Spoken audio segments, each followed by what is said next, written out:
громкоговорительные сообщают, что на Манежной будет. Hello everybody, happy Monday. I hope everybody had a great weekend and watched Super Bowl. Today my favorite topic, Russia, but also about China as well. News in Russia.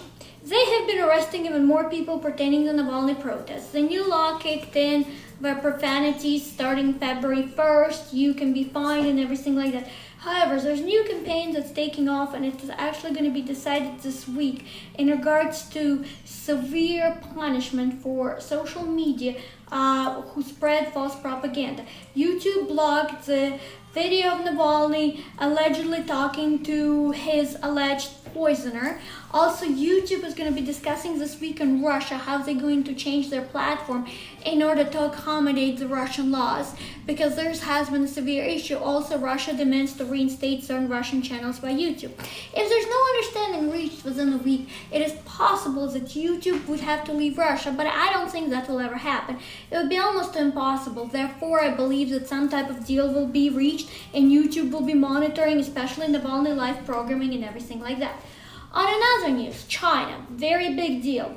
SWIFT system, which is a payment system, anytime you use your credit card or anything like that, SWIFT communicates with your financial institution, etc., to approve your card, etc. And now they actually partnered with Hong Kong Chinese bank.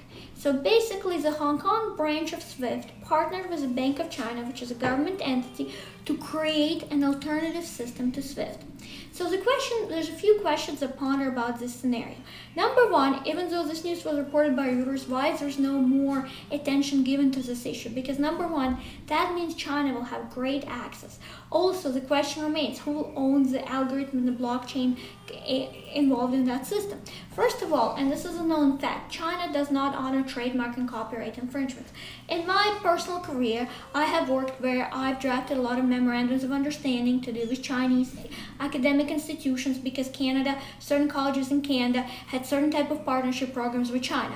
We always knew when we drafted those documents and actually reviewed it and added additional legal clause, we also knew that as far as the copyright infringement, it is almost impossible to enforce it in China. Yes, you take your risk, yes, you give the programs, but you do not give everything. And at the same time, I a lot of times question why the colleges are even willing to provide intellectual property to Chinese universities. I understand international students were a big business in Canada. Due to COVID now it's stopped, but so is in America. International students pay very high fees to come and study and live in Canada or US. And for a lot of them, it's a pathway to obtain, either a Canadian-landed immigrant paperwork or green card in the past. On top of everything, the issue arises too, how many of those students are actually involved in Chinese intelligence? And the most important part, those kind of partnerships and exchange programs between China and Canada, China and US that were happening, a lot of them are coming up now that professors even in US were paid by China, and there's quite a few big cases that came out of it. So I do not understand why SWIFT wants to partner with China to work on that.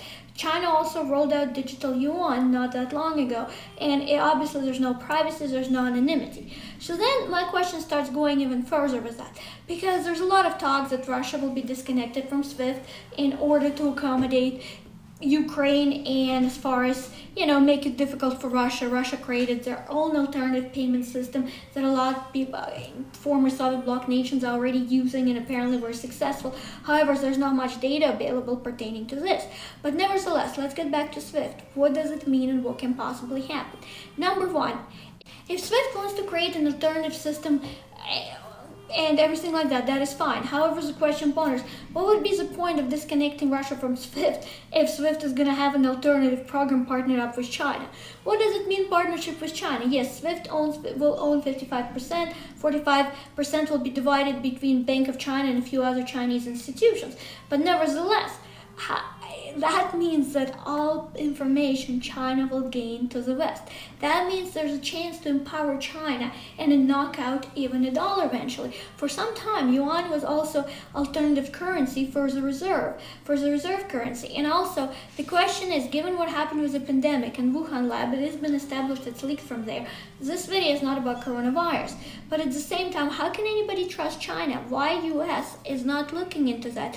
I hear a lot of Biden speech we're going to be tough on Russia. We're going to give sanctions. Everybody's talking about Navalny, how horrible it is. Release him immediately and everything like that. But what about what is happening right now with the SWIFT system? Why is SWIFT even allowed to partner with China on this project? And why SWIFT wants to partner with China? This is even a bigger question that I have. And also, what are the ramifications? Because as I said, in my legal career, I previously drafted a lot pertaining to Chinese, and even we did a lot of, business with Africa pertaining to academia and everything like that, and legal international contracts. Even Africa was less risk pertaining to copyright infringements than China was. Even the curriculum and the programs that we're taking, a lot of times, some of it was passed to Chinese, even though they tweaked something. And of course, Canada is aware of that, but the financing that it's getting for international students, the partnership, professor exchanges, there's a lot of different things that are going on.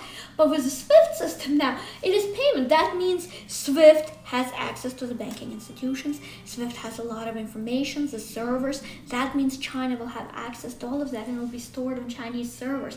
They're working it, testing it. How is it going to be rolled out?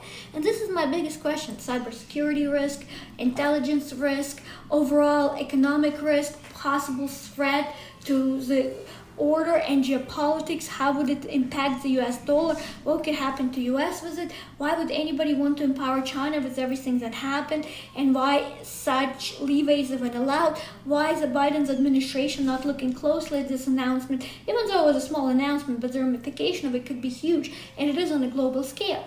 Please click like, please subscribe to my channel. I would love to hear everybody's opinions on this topic. I would love to have a debate or any type of discussion. What does everybody think? What do you think? Why SWIFT is doing it and everything like that. Please, of course, again, please subscribe to my channel. You can also read my articles at Kristina Kitova, KamulaNews.com. Thank you, and I hope everybody has the rest great of their evening. Thanks for now.